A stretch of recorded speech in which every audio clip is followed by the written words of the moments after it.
Hi guys, I hope you're doing well. My name is John, the career coach, and I'm back again with a fresh video. I hope this video is going to be beneficial. So today we are going to be answering some questions in my DMs. Every now and then I get questions and sometimes I'm not able to answer, and I thought this is a very good opportunity for me to do exactly that. So the first question is, hello Joanne, kindly, I would love to know how to answer the question on tell us more about yourself for a graduate but has not practiced their course since but has been called for an interview for a reception supervisor. So I think what this person is asking, when you go for an interview and you're a fresh graduate and then they ask you, tell us a little bit about yourself, what are you supposed to say, seeing as many people when they graduate, they don't have any form of experience. So before I even answer this question, one of the things that I'd want to say is I would really highly recommend you to do internships, volunteer when you're still in school.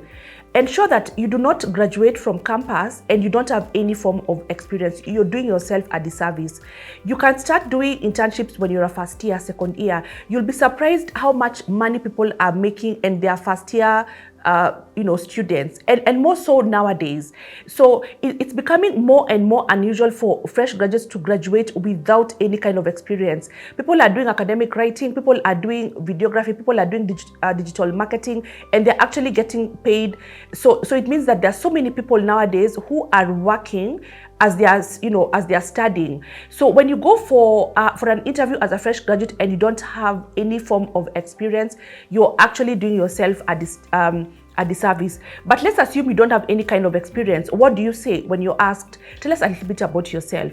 It's okay for you to just say, talk about the degree that you have done, what are some of the units that you enjoyed doing, and why did you pick that course, and why did you apply for this position? What kind of strengths, skills, and passions do you currently possess that make you an excellent candidate for this position? Remember, there are certain organizations who actually want to hire fresh graduates, and when I mean fresh is they want somebody who has no kind of experience. So it's you'll actually find organizations who are looking for fresh graduates, and this is a very good opportunity for you to interview for these roles. Just because you don't have any form of work experience is not going to automatically disqualify you. But of course, the person who has been working throughout campus definitely stands a better chance than someone else who does not have any form of experience. But that doesn't mean that you cannot go interview and land the job. So if you don't have any form of experience, you can talk about the degree course, talk about why you picked that course, talk about your strengths, your skills, and your passions, talk about your softer skills. Are you a leader? Have you been a chairman or a chairlady for a certain association in campus?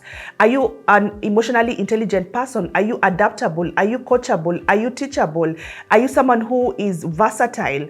Are you a go-getter? There are certain things that do not need any form of work experience for you to have.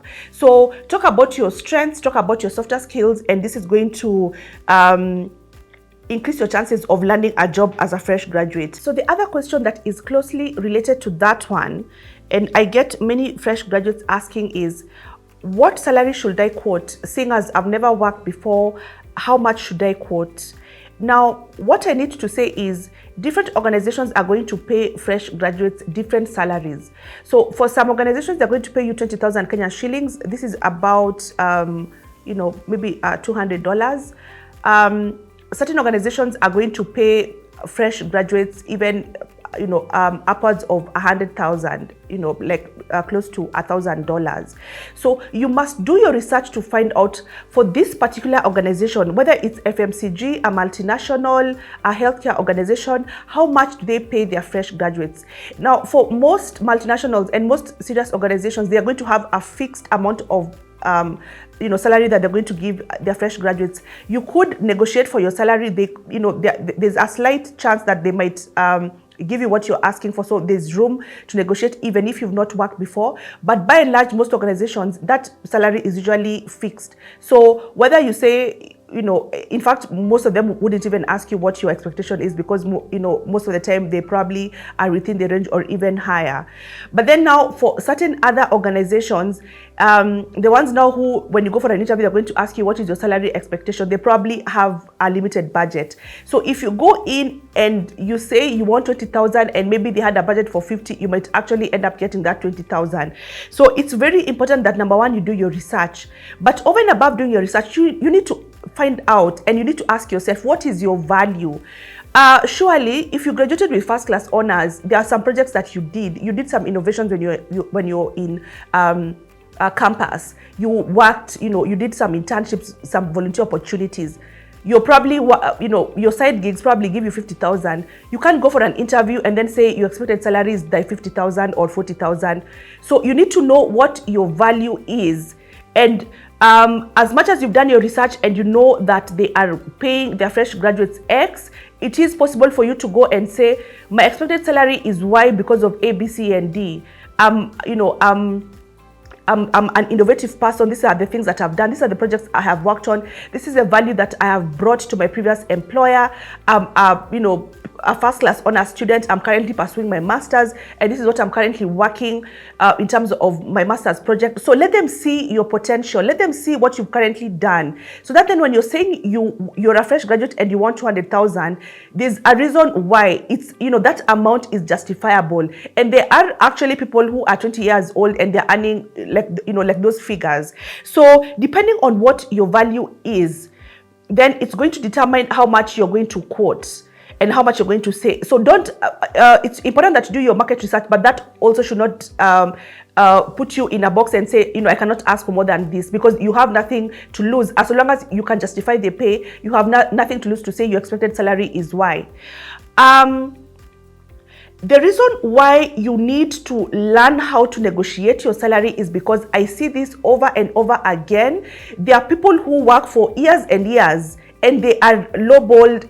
They started earning an amount that they're not supposed to earn from the first time, they started working. So your first organization, they gave you 20,000 and you're a first class honors student and you stayed there for like 5 years. 5 years later, you're earning 50,000. Your peers are probably not earning triple. By the time you're going for an interview, and probably the job now you are qualified for is 250,000, you're currently maybe at 80,000. So it becomes very difficult for you to move. And it's also very frustrating for you, because even just thinking that I have lost all this money all these years just because I did not negotiate my salary, just because when they asked you what is your salary expectation, you said anything you give me, I'm going to take. You just were not courageous enough to say my salary expectation is 100,000 because of XYZ. So please, if you're watching this video and you've never negotiated for your salary, ensure that you practice salary negotiations. Check out my other videos. There's a previous video that I've done with Angie on salary negotiation. Watch the video. Practice negotiating for the salary. Practice answering the question when they ask you, what is your salary expectation? Practice saying, my salary expectation is 500,000, or practice saying, my salary expectation is 200,000. Say it over and over again until you are courageous enough to utter the words, because there are people who you're actually not courageous enough to say, my salary expectation is 200,000. There's this funny quote that normally says, tumia pesa hadi kuzoe. That is Greek for use money until it gets used to it. So tell yourself your salary expectation is 200,000 until you start believing it. So that then when you go for an interview, it's easy for you to say, because some of us, the words just choke before even they come out. And you end up saying 200,000. Right. So the next question. Hi, Joanne. If I have a mental illness like depression and anxiety and need a break, how do I tell my employer? So this is a very sensitive question, and I'm not sure whether there's a right, wrong answer, but I'll just give you what my opinion is, and I'm coming from a place where I'm someone who likes playing things very safe. So if I was in this situation, this is what I would do. I would ask for leave. But then I wouldn't say why I need the leave, because then, we apply for leaves for one reason or the other, maybe for medical reasons, to take care of a family member, So I would actually take time and apply for leave, and then I would get the help that I need, and I'd ensure that I get the correct kind of help that I need, so that then if it's a counselor you're talking to, are you sure you are talking to a qualified counselor and not a quack? So that then because then like you don't have to take time, and then probably the person that you see is not qualified, and then you end up wasting that time, because then their chances are you're not going to get this leave like very often. So mental illness and mental health issues is something that happens to so many of us, so many people. So there's no shame in it. It's just that you want to avoid an instance whereby you're discriminated against because of it. So how I would do it is I would request for for the leave, and I would even say I want like a medical leave or a compassionate leave or whichever leave, but I personally would not disclose the reason why. And then now during the time for the leave, I would ensure that I'm getting the right help that I need. If it's medication, I'm getting the right medication. I'm also doing research about like my my illness and what are some of the things that I can do to ensure that I am able to live my life with the disease. Because you see, the thing about like mental illness is it's something that most people might have to live with. So what you are trying to do is you're trying to coexist with it. So what are some of the things that you can do to ensure that you are coexisting with the illness? Should you be doing counseling more often? And the counseling can be done via Zoom at home. Is there any medication that you need to take? Should you be talking to another specialist, like another doctor? What kind of support do you need? Are you talking to your friends and families and telling them about the illness and the kind of support that you need? So anything that you're able, that is within your means that you can do to ensure that you are effectively coexisting with the illness, I would advocate for that.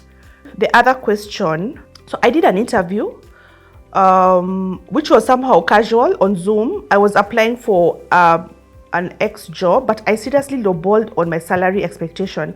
I think I dangerously understated it. The interviewer, who's also the director, said he'll call me on a certain day to give me feedback.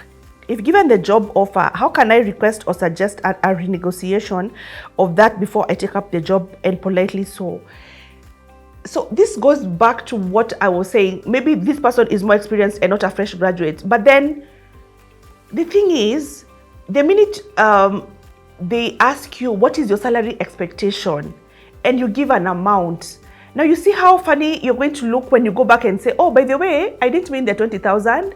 Now my expected salary is 50,000. Like personally, I would think this person is a joker. So like what I mean, like why they change? So every time you're going for an interview, always remember at the back of your mind, it's do or die. If you're coming for an interview, the interview is 1 hour. Most people are not going to give you 1 hour 30 minutes. If you've been invited for an interview, you go late, sometimes you're going to miss that opportunity completely. You're invited for an interview, you don't go dressed very well, you miss that opportunity completely. You go for an interview, you're not prepared, they ask you a question and you're not able to answer, you miss out on that opportunity. It's do or die. They ask you, what is your salary expectation? You say 20,000. It might be impossible for you to go back and renegotiate. So every time you go for an interview, just imagine it's do or die. You're not going to get a second chance. Maybe sometimes people could give you a second chance, and you see, that's the exception to the rule. That's not the rule. The rule is you're given one opportunity, one chance. So let's take the interview seriously. And you can do this by telling every time you're going for an interview, tell yourself, I only have one shot at this. I only have one chance. So I'm going to give this my 100% best. If it works, good. If it doesn't work, good. So I think it's going to be very difficult for you to renegotiate. And you see, it's difficult because then the director is going to ask you, so why did you say 20,000 before? What has changed between yesterday and today for us to increase the amount from 20 to 50? It's like, just imagine you've gone to, how on the streets, like at night, they normally, put clothes and shoes for sale. So, so you're walking and they tell you, these shoes are 500. And then, so at 8 p.m., they say it's 500. Then when you go back at the same place at 10 p.m., they tell you the shoe is 1,000. What has changed between 5 p.m. and 9 p.m.? you see how it becomes very difficult for you to, renegotiate your salary, because what has your value changed? Have you done a degree overnight? Have you added a work experience overnight? So, like those questions remain unanswered. So what I would suggest is, every time you go for an interview, ensure you have practiced beforehand. You have know what you're going to say when you're negotiating for the salary. Ensure the number that you give is a number that you can stand by, because you might not get another chance. All you can do is, when they give you the offer, you would say that you hadn't thought about the question through, and you're not, like, at that point now, you're not able to accept that offer. Remember also, and this is another question that is closely related to this one. Sometimes you negotiate for the salary and they give you the amount that you have agreed upon, and then you go into the organization and find out the job description is actually different from what they had said during the interview. Now, you see, at this point, it's actually okay to renegotiate. If you're being given Jane's job, you're doing your job, and Jane's job, it needs to come with an extra pay. If you're being given, you're being told to work in an acting capacity, and your role has changed and the capacity has changed, even if they're not going to do it immediately, let them put it in writing that because your title has changed and your scope has changed and now you're doing more work, what are their plans in terms of your remuneration? Because then they can even maintain your salary, but then now, backtrack it at some point, but they need to. So this is different from you've gone for an interview and you know what the JD is, and you have said your expected salary is 40, and then you come back tomorrow and say, no, it's not 40, it's 60. Those are two totally different things. So please, before you go for an interview, practice. Take the interview seriously. Every time you go for an interview, just imagine it's a last chance. You only have like one chance to impress. So ensure that you do your best. That's all that I had for today. I hope this video has been beneficial. Thank you and see you next time.